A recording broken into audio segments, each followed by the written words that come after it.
ಕರ್ನಾಟಕ ತಮಿಳುನಾಡು ನಡುವೆ ಕಾವೇರಿದ ವಿವಾದ. ಕಾವೇರಿಗಾಗಿ Tamil Nadu supreme court ಮೊರೆ ಹೋಗ್ತಾ ಇದೆ. ತಮಿಳುನಾಡು ಸಲ್ಲಿಸಿರತಕ್ಕಂಥ ಅರ್ಜಿಗೆ ಕರ್ನಾಟಕ ಪ್ರತ್ಯುತ್ತರ ಕೊಡ್ತಾ ಇದೆ. ಕರ್ನಾಟಕ ವಕೀಲರ ತಂಡದಿಂದ ತಮಿಳುನಾಡು ಅರ್ಜಿಗೆ ಉತ್ತರ. ಈ ವರ್ಷ ಎಲ್ ನೀನೋ ಪರಿಣಾಮದಿಂದ ಸಂಕಷ್ಟದ ವರ್ಷ ಇದು.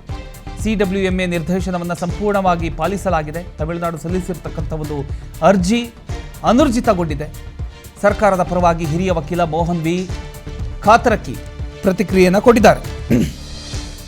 ಕರ್ನಾಟಕ ತಮಿಳುನಾಡು ನಡುವಿನ ಕಾವೇರಿ ನೀರಿನ ವಿವಾದ ಏನಿದೆ, ಈ ವಿವಾದ ಮತ್ತೊಮ್ಮೆ ಸುಪ್ರೀಂ ಕೋರ್ಟ್ ಅಂಗಳಕ್ಕೆ ಹೋಗಿ ತಲುಪಿದೆ. ಕಾವೇರಿ ನೀರಿಗಾಗಿ ತಮಿಳುನಾಡು ಸಲ್ಲಿಸಿರತಕ್ಕಂಥ ಒಂದು ಅರ್ಜಿಗೆ ಇದೀಗ ಕರ್ನಾಟಕ ಸರ್ಕಾರ ಪ್ರತ್ಯುತ್ತರ ಕೊಟ್ಟಿದೆ. ತಮಿಳುನಾಡಿನ ಅರ್ಜಿಗೆ ಕರ್ನಾಟಕದ ವಕೀಲರ ತಂಡದಿಂದ ಸಂಕ್ಷಿಪ್ತ ಉತ್ತರ ಸಲ್ಲಿಕೆಯಾಗಿದೆ. ನಾಳೆ ಸುಪ್ರೀಂ ಕೋರ್ಟಲ್ಲಿ ತಮಿಳುನಾಡಿನ ಅರ್ಜಿ ವಿಚಾರಣೆಗೆ ಬರುತ್ತೆ. ಕರ್ನಾಟಕ ಸರ್ಕಾರದ ಒಂದು ಪರವಾಗಿ ಹಿರಿಯ ವಕೀಲ ಮೋಹನ್ ವಿ ಕಾತರಕಿ ಅವರು ಪ್ರತಿಕ್ರಿಯೆ ಸಲ್ಲಿಸ್ತಾ ಇದ್ದಾರೆ.